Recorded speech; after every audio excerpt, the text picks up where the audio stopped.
Usted sabe que Fran Martínez, que estuvo aquí el otro día, es el responsable de MIP Salud, que tiene un espacio con nosotros en Radio Inter, y nos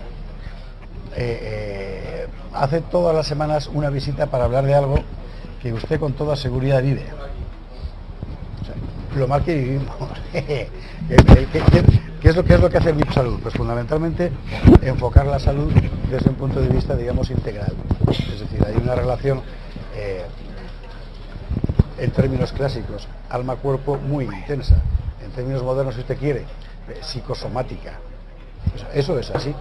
Y con frecuencia una afección física ocasiona trastornos psicológicos que a su vez agravan esa u otras afecciones físicas y viceversa. Oye, ¿por qué a la gente que con mucho estrés se le cae el pelo? Señor Esparza, se nos cae el pelo porque Aparte de ver a Montoro todos los días, que se nos cae el pelo cada vez que aparece. El pelo, la piel, refleja muy bien todo el estado global de salud. Entonces, el estrés, por ejemplo, produce una vasoconstricción en los capilares que riegan el cuero cabelludo. En el momento que hay una vasoconstricción, ya no llegan bien los nutrientes y ya el pelo, el bulbo piloso, ya se empieza a debilitar. Este es un factor. Hay muchísimos más. O sea, que es la vasoconstricción. El estrés produce vasoconstricción y ya no llegan bien los nutrientes al pelo. Es una cuestión de riego, claro. Así es de complicado sencillo. Tener la sangre en forma es complicado, ¿verdad? Quiero decir, con la vida que llevamos no te diré comer churros, que es al fin y al cabo, pero que si el tabaco, que si una vida muy sedentaria, todo ese tipo de cosas, eso muy bueno no puede ser. El estrés es un factor negativo para la salud, porque hay una hormona, que es el cortisol, que cuando se segrega, el cortisol aumenta los niveles de glucosa en la sangre. Esa es su función, para que el músculo, el corazón y el cerebro puedan tener un combustible con el cual trabajar. Una situación de estrés, el cuerpo la interpreta como de peligro, de amenaza, sí. Y necesitamos combustible en el músculo para salir corriendo o defendernos de alguna manera. Pero el cortisol tiene un efecto secundario, y es que da una orden a todos los tejidos del organismo para que no absorban aminoácidos. ¿Por qué? Porque no sé, los aminoácidos luego en el hígado se convierten en glucosa mediante un proceso bioquímico. Esa glucosa irá al torrente sanguíneo como combustible. En una situación de emergencia, el cuerpo prima sobrevivir en esos minutos, porque ya lo que viene después da igual. Si están muertos ya da igual. Pero claro, una situación de estrés mantenida en el tiempo, mucho tiempo, hace que los tejidos, debido al cortisol, no absorban los aminoácidos y por lo tanto no se puede regenerar. Y ahí viene un envejecimiento progresivo, solo por estar en tensión. Y hoy me gustaría tocar otro tema que por favor. El estado de ánimo, por ejemplo. No, amigo mío. El estado de ánimo, hablamos de la tristeza, de la depresión, sí. Pero a nivel profesional, ¿qué ocurre cuando en un país los profesionales, los directivos, los empresarios tienen el ánimo abatido? ¿Qué ocurre? Te estoy haciendo la entrevista yo ahora. Hombre, tú evidentemente propagas una sensación de desánimo generalizada, pero en España más que el abatimiento es la mala leche lo que hay, ¿no? Las dos cosas. Ya. La mala leche porque cosas que se podrían hacer no se hacen y eso frustra, es frustración. Sí, pero luego el abatimiento, la depresión indica ya rendición. Cuando la gente se ha rendido, entra en la depresión. Pero ¿qué efecto neurológico tiene la depresión? No lo sé. Que actúa inhibiendo esos circuitos del cerebro que están implicados en la creatividad. Está bien eso. O sea que a más abatimiento, menos creatividad y por supuesto menos creatividad, más abatimiento. Al final acabas en un proceso. Bloqueo. Claro. O sea, el sistema es el siguiente: en una situación de crisis a nivel económico, político, social, ¿qué necesitamos? Nuevas ideas, nuevos proyectos. Los que están en el mundo de la empresa, nuevos productos, invención, patentes, nuevos servicios, esa creatividad empresarial. Pero si el empresario está abatido, primero, porque no tiene financiación, o es una financiación traidora, es decir, que hay unos intereses que pagar, unos condicionantes. Estás acoquinado, porque no te puedes ni mover, claro. La legislación fiscal que tenemos anima a emprender, anima a crear, no, es inhibitoria. Montoro se equivoca, nuestro amigo Montoro se equivoca. Entonces, en el momento que a nivel empresarial el temor, las legislaciones, el tema fiscal, las regulaciones, los cambios políticos crean una incertidumbre, y el empresario que tiene recursos, la incertidumbre es un reto. Dice, a ver si puedo, y se lanza, y sale un nuevo proyecto.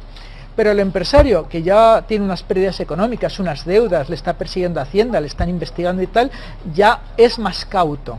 Y la cautela no es lo que necesitamos ahora. Ahora necesitamos emprender, romper, generar nuevos pensamientos creativos. Hombre, esta es una perspectiva muy interesante, porque hasta ahora habíamos oído muchas interpretaciones sobre qué hacer en situación de crisis, políticas audaces de carácter, por ejemplo, liberal. Los liberales insisten mucho en esta cuestión, de que en este momento lo que hay que hacer precisamente es abrir y tal para que la gente pueda moverse, pero la perspectiva psicosomática, esto sí que es nuevo, y esto está muy bien. El punto de vista del proletariado, el trabajador. Cuando un trabajador en estos momentos está mal pagado porque hay recortes de sueldos, el trabajador ese recorte no lo recibe como una buena noticia, lo recibe como un factor de riesgo. Es menos dinero, más problemas familiares, más problemas personales.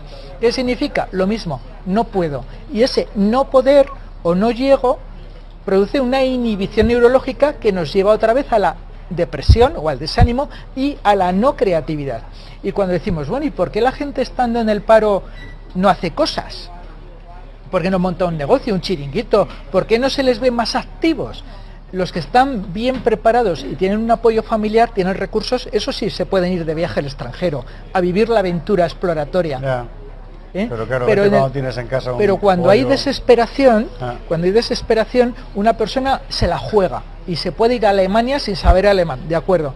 Pero cuando ya has hecho un intento, 2 intentos, 3 intentos y los resultados no han sido positivos, viene la desmoralización. Eso nos lleva a la depresión y al bloqueo del lóbulo frontal, donde no tenemos visión de proyecto personal. Eso es bloqueo personal. Y al no ver bloqueo, no ves salidas, tu futuro inmediato es oscuro y entonces es cuando la gente se bloquea. ¿Qué salida tiene?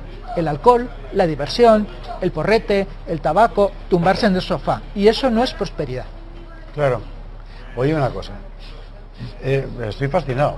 Lo que veo es que en buena medida toda esta explicación, que es absolutamente coherente y lógica, sin embargo, desde el punto de vista de la posibilidad personal de hacer frente a la situación, tiene un verdadero obstáculo, y es que los factores que causan todo eso son externos y hace falta, ¿cómo decir?, un esfuerzo de voluntad personal muy fuerte para valga la redundancia, para sobreponerte a semejante atmósfera, ¿no? En mi libro, cuando lo leas, ya lo verás, y en artículos que he escrito, explico que actualmente el profesional como persona capaz que puede hacer cosas así en abierto, se tiene que mentalizar y entrenar para entrar en la guerra que es trabajar, que esto es una guerra, es un campo de batalla, con la mentalidad de un samurái. Pero para tener la mentalidad de un samurái hay que tener la preparación y el entrenamiento de un samurái, hay que estar dispuesto a morir. Es decir, ahora estamos en una situación... Metáfora, ¿eh? Estamos hablando en términos, ya usted. En el sentido de que un profesional se tiene que preparar para darlo todo. Y eso implica que tiene que esforzarse al máximo, lo cual la motivación orientada al logro es esencial, pero esa motivación no se activa si no hay una visión de posibilidad de adquirir un logro, un éxito. Por lo tanto, si no hay una perspectiva clara de hacia dónde vamos, la motivación dura poco. Ha hecho un gesto Fran Martínez cuando estaba contando eso, que me parece que sintetiza todo lo que está diciendo. Cuando habla del samurái ha hecho así, que es la idea de equilibrio al final. Sí, encontrar el centro interior. Exactamente. La fuerza que surge desde dentro. El chi, que llaman, ¿no? El chi en China y el ki en el Japón, la energía interior. Surge del vientre, del jara, desde dentro.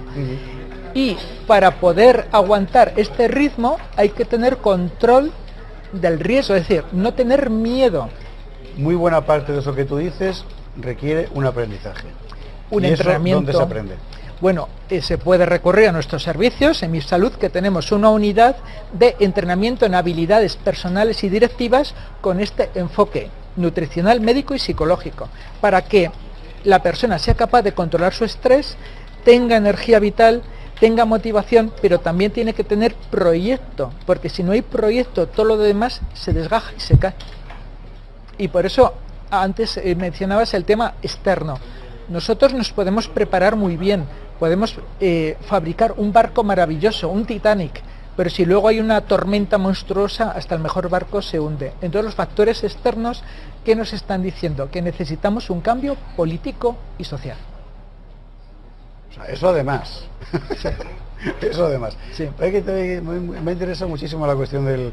Porque es verdad que a la gente en general, a todos, lo digo a la gente, también nos incluimos nosotros, lo que nos falta...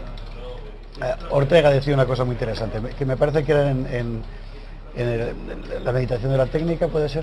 Decía, así como el mundo oriental, la gente prácticamente ha resuelto su relación con su espíritu, pero tiene un verdadero problema en la relación con las cosas materiales, al hombre occidental en general le pasa al revés. Es decir, su relación con la cosa material la tiene muy clara y hay una especie de pulsión de dominio permanente, pero la relación con el propio espíritu es un problema permanente. Pero en eso, ese sentido, esto que tú cuentas sí, es muy interesante porque es una preparación para solucionar ese conflicto. Claro. Pero estamos llegando a una síntesis, porque ahora mismo, por ejemplo, en Japón es uno de los países del mundo donde menos meditación zen se practica. Se practica más en Occidente. ¿Dónde hay más interés por el tai chi? En Occidente. ¿Dónde hay más interés por los móviles? En Japón.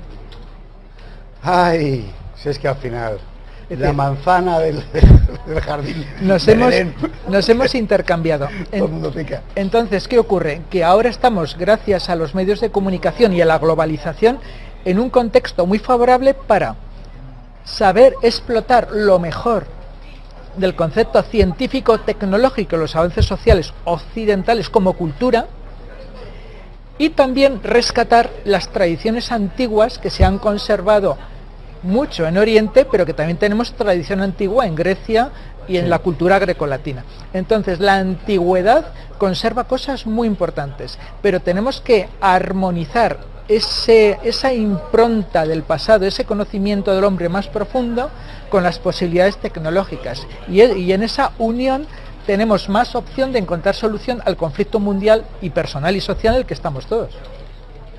¿A qué es interesante? MIP Salud, pues toda la semana Fran Martínez va. Por cierto, si a usted le interesa, enseguida verá usted en nuestra pantalla, esté atento para apuntarlo, un correo electrónico que es propuestas@intereconomia.com.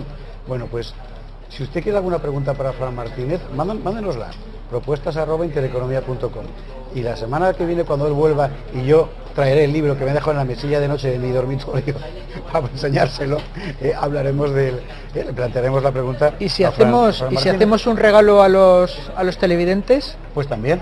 En MIP Salud la semana que viene hacemos varias charlas informativas sobre todo este tipo de cuestiones, de control del estrés, de habilidades directivas, personales, con este enfoque más neurocientífico.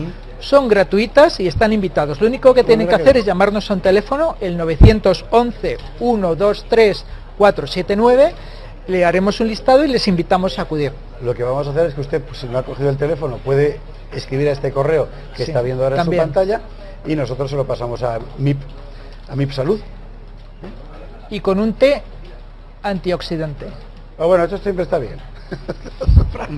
Muy bien, muchas Oye, gracias. Muchísimas gracias. ¿Cuánto se aprende contigo? Te resulta interesante. Muchísimo. Bueno. No sé si podré aplicarlo, pero en fin, la teórica sí me la he aprendido. Gracias, MIP. Hasta la semana que viene. MIP Salud, y Fran Martínez. Estas cosas, en fin, que hay que saberlas, porque es que se vive mejor así. Y se vive mejor así. Y si no lo conseguimos, da igual, porque en realidad de lo que se trata es de intentarlo. Y en el mero hecho de la búsqueda normalmente está la satisfacción, como usted bien sabe.